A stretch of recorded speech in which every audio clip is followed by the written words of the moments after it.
जय हिंद। स्वागत है आप सभी का मेरे यूट्यूब चैनल पर। सोल्जर्स, आज की इस वीडियो में मैं बात करूंगा एयरफोर्स XY ग्रुप एयरमैन के पदों पर जो वैकेंसी आती हैं वह वैकेंसी कब आएंगी, एज लिमिट क्या रहेगी, एलिजिबिलिटी क्या रहने वाली है, एग्ज़ाम ऑनलाइन होगा या ऑफलाइन होगा और टोटल पोस्ट यानी कितने पदों पर यह वैकेंसी रहने वाली है। ठीक है ना। तो मैं चलिए वीडियो स्टार्ट करता हूँ। So let's begin.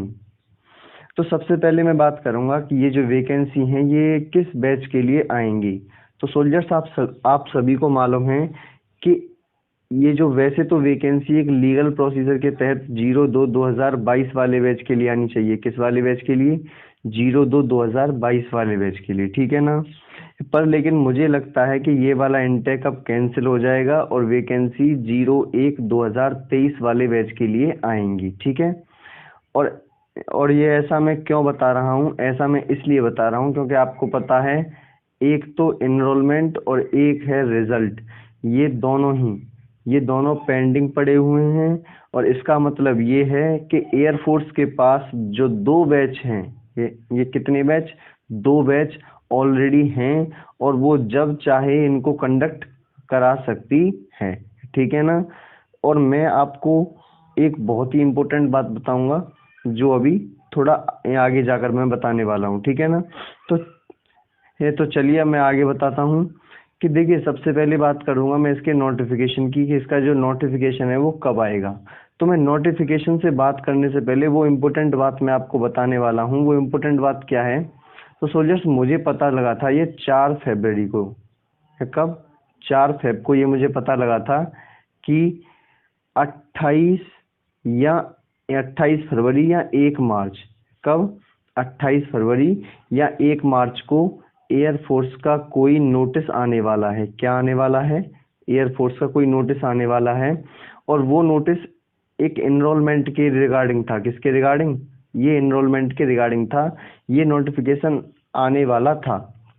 और इनफैक्ट मैं आपको बताऊं, जिससे मुझे पता लगा था वो बता रहे थे कि भाई एयरफोर्स जो है वो 28 फरवरी या 1 मार्च को, कब? 28 फरवरी या 1 मार्च को अपना एनरोलमेंट जारी करने वाला है और ये हर कीमत पर ये जारी करके रहेगा। और अब मुझे इस रीज़न का, ये जो रीज़न है इसका मुझे पता नहीं चल पाया कि भाई उन्होंने 28 फरवरी भी निकल गई और 1 मार्च भी निकल गई लेकिन उन्होंने इनरोलमेंट जारी नहीं की। लेकिन आपको पता है कि 4 से 5 दिन पहले, कितने दिन पहले? 4 से 5 दिन पहले उन्होंने एयरफोर्स की वेबसाइट पर, CASB की वेबसाइट पर एक नोटिस जारी कर दिया था। ठीक है। और आपको ये बात अच्छे से मालूम है। और वो नोटिस जो था वो पहले के जैसा ही था। तो इसका मतलब ये है कि भाई जो एनरोलमेंट है वो बहुत ही जल्दी आने वाला है। क्यों? और ऐसा मैं क्यों बता रहा हूँ? ऐसा मैं इसलिए बता रहा हूँ क्योंकि जो 28 को एनरोलमेंट आने वाला था या 1 को आने वाला था, यानी 2 तारीख में से किसी में आने वाला था, लेकिन इससे पहले उन्होंने नोटिफिकेशन दे दिया। तो इसका मतलब ये है कि according to my opinion, not yours. ठीक है ना। और मैं किसी के जो ये वो होते हैं कि भाई मेरा ये है, मेरे अंकल है, मेरा वो है, ऐसा कुछ भी नहीं है मेरा। बस मेरे एक वकील थे, मतलब एक लॉयर थे, वो फैमिली लॉयर मान लीजिए, और वो उन्हीं की बदौलत मुझे ये बात पता चली थी। ठीक है ना। और ये उन्होंने मुझे बताया था कि 28 या 1 को आने वाला है। ठीक है। और हो सकता है कि जो इनरोलमेंट है वो अब 28 और 1 को तो खैर नहीं आया, पर जो इनरोलमेंट है ये 15 मार्च तक, कब तक? ये 15 मार्च तक आपका एनरोलमेंट डेफिनेटली आ सकता है। कब तक आ सकता है? 15 मार्च तक।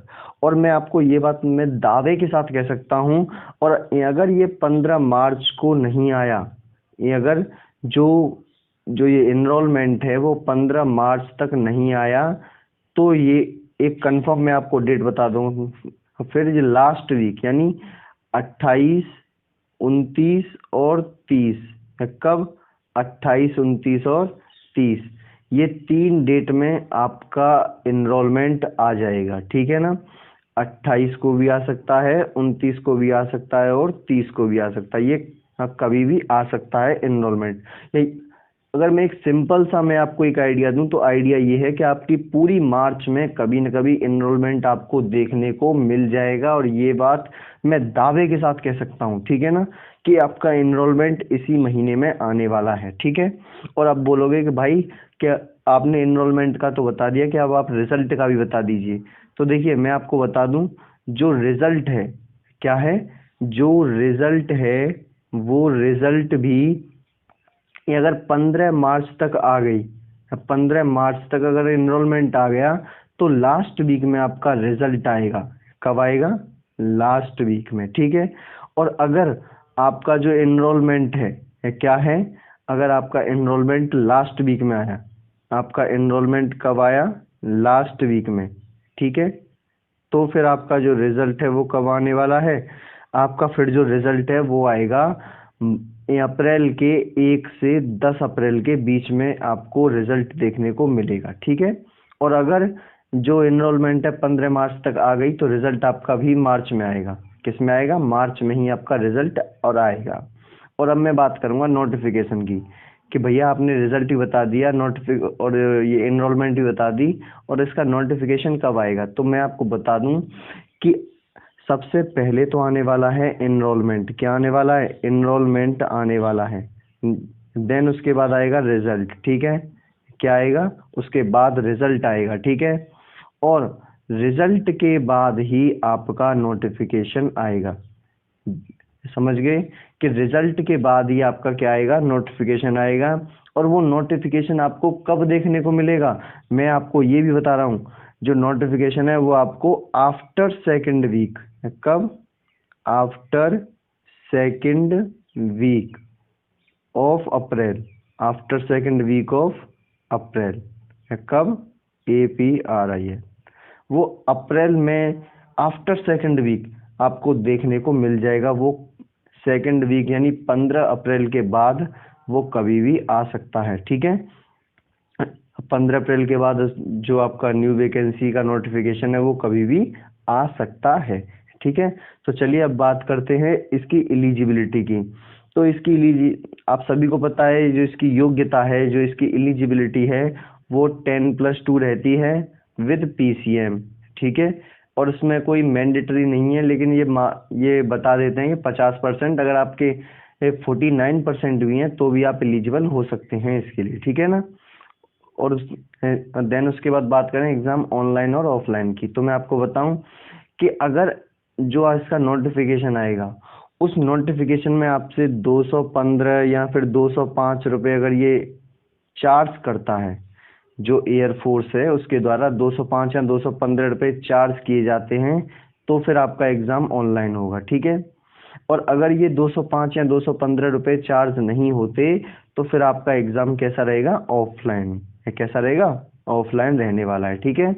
तो अब आगे बताएं, देखिए आगे अब एज की बात करते हैं कि आपको एज क्या रहेगी, ठीक है। तो मैं आपको यहाँ पे एज के ऑप्शंस हैं, ठीक है, तो आप समझ लेना एज क्या रहने वाली है। अगर जो वैकेंसी आपकी 02/2022 वाले बैच के लिए आई, किसके लिए? 02/2022 वाले बैच के लिए आई, तो आपकी एज में कोई छूट नहीं मिलेगी, ठीक है। एज में कोई भी छूट नहीं मिलेगी। और एज क्या रहेगी? 16/7/2001 से 29/6/2005, ये आपकी डेट ऑफ बर्थ रहने वाली है। अगर 02/2022 वाले बैच के लिए वैकेंसी आती है तो, ठीक है। और आगे देखें, अगर वैकेंसी उस बैच के लिए नहीं आई और 01/2023 वाले बैच के लिए अगर वैकेंसी आई, तो फिर यहाँ पर आपको दो ऑप्शंस मिलेंगे, ठीक है। एक तो छूट मिलने का और दूसरा छूट ना मिलने का, ठीक है। अगर छूट मिलती है तो तो जो एज लिमिट है वो 16/7/2001 से 29/6/2005 रहेगी। और अगर छूट नहीं मिलती है तो 16/1/2002 से 29/12/2005 रहने वाली है आपकी डेट ऑफ बर्थ, ठीक है ना। तो ध्यान रखना कि अगर छूट मिल जाए तो 16 जुलाई 2001 से 29 जून 2005, ठीक है। और अगर छूट नहीं मिलती है तो 16 जनवरी 2002 से 29 दिसंबर 2005 रहने वाली है आपकी DOB यानी डेट ऑफ बर्थ, ठीक है। और आगे देखें तो जो टोटल पोस्ट है क्या है, जो टोटल पोस्ट अगर 02/2022 वाले बैच के लिए वैकेंसी आती हैं तो आपकी जो टोटल पोस्ट है वो 10,000 प्लस रहेंगी, यानी 10,400, 10,500 या फिर 10,200 इस तरह से वो रहने वाली हैं। ठीक है, लेकिन अगर वैकेंसी 01/2023 वाले बैच के लिए आई तो फिर आपकी जो वैकेंसी हैं वो 11,500 से ऊपर रहने वाली हैं। इट मीन्स ये 12,000 12,500 भी जा सकती हैं। ठीक है, तो उम्मीद है वीडियो पसंद आई होगी यार, लाइक शेयर और सब्सक्राइब कर देना। मिलता हूँ अगली वीडियो में, तब तक के लिए जय हिंद, वंदे मातरम।